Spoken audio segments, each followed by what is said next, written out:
ഇന്നത്തെ സ്പെഷ്യൽ നമ്മുടെ വീട്ടിലെ തൊടിയിലുണ്ടായ കോവയ്ക്ക കൊണ്ടുള്ള മെഴുക്ക് വരട്ടി അഥവാ ഉപ്പേരിയാണ്.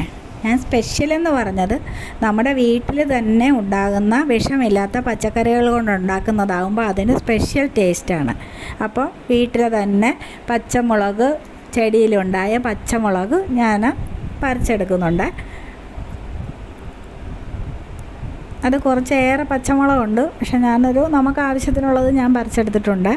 അപ്പോൾ കോവയ്ക്ക ടെറസിൻ്റെ മുകളിൽ ആയിരുന്നത് കാരണം എനിക്ക് അപ്പോഴും ഫോട്ടോ എടുക്കാൻ പറ്റിയില്ല കോവയ്ക്ക എടുക്കുന്നത്. അപ്പം കോവയ്ക്ക എടുത്ത് വൃത്തിയായിട്ട് കഴുകി വെച്ചിട്ടുണ്ട്. പച്ചമുളക്, ഒരു സവാള, ഇതെല്ലാം കഴുകി എടുത്ത് വെച്ചിട്ടുണ്ട്. എന്നിട്ട് നമ്മൾ കോവയ്ക്ക കത്തി കൊണ്ട് 4ആയിട്ട് കീറി എടുത്ത് വൃത്തിയാക്കി നമ്മളെടുത്ത് വെച്ചിട്ടുണ്ട്. അപ്പം ഇത് കോവയ്ക്ക നമ്മൾ എടുക്കുമ്പോൾ സാധാരണ എല്ലാവരും ഉണ്ടാക്കുന്നതാണ്, പക്ഷേ എന്നാലും ഞാനിപ്പോൾ ഇന്ന് ഉണ്ടാക്കിയപ്പോൾ എനിക്ക് കൂട്ടുകാർക്ക് ഷെയർ ചെയ്യണമെന്ന് തോന്നി. അതുകൊണ്ടാണ് ഞാനിപ്പോൾ ഈ വീഡിയോ ഇടുന്നത്. അപ്പം സവാള ഇച്ചിരി വലുതായിട്ട് തന്നെ അരിഞ്ഞ് വെക്കണം. അതുപോലെ തന്നെ പച്ചമുളകും കീറി എടുത്ത് നമ്മൾ വെക്കുക.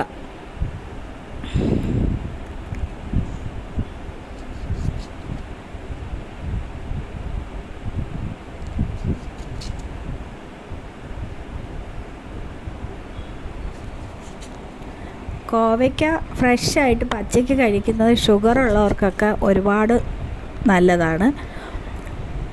കാരണം അതിനകത്ത് ഷുഗർ കുറയ്ക്കാനുള്ള ഒരുപാട് ഗുണങ്ങളുണ്ട്.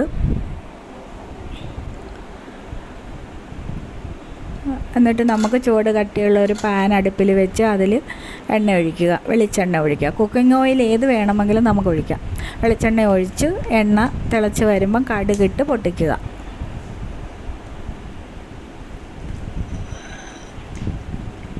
നാളെ വിഷുവാണ്. എല്ലാവർക്കും, എൻ്റെ എല്ലാ കൂട്ടുകാർക്കും സ്നേഹത്തോടെ വിഷു ആശംസകൾ നേരുന്നു.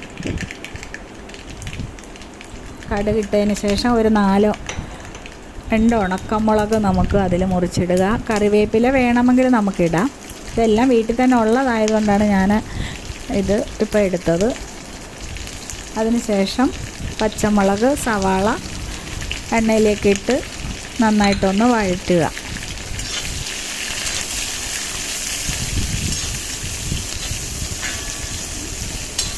ആദ്യം ഇടേണ്ടത് പച്ചമുളക്, സവാള ഇതിലാണ് ആദ്യം ഇടേണ്ടത്.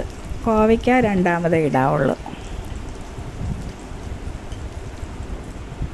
അതിനുശേഷം ഒരു ചെറിയ ടീസ്പൂൺ മഞ്ഞൾപ്പൊടി ഇടുക.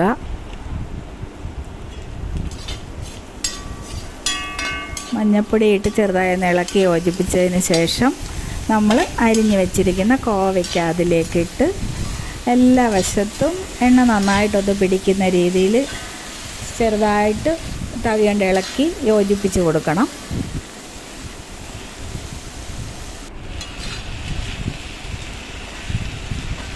ഇങ്ങനെ എണ്ണ എല്ലാ വശവും പിടിക്കുന്ന രീതിയിൽ നമ്മൾ ചെയ്ത് വെക്കുന്നതെന്ന് പറഞ്ഞു കഴിഞ്ഞാൽ ഇത് വെന്ത് കുഴഞ്ഞു പോകാതിരിക്കാൻ വേണ്ടിയാണ്.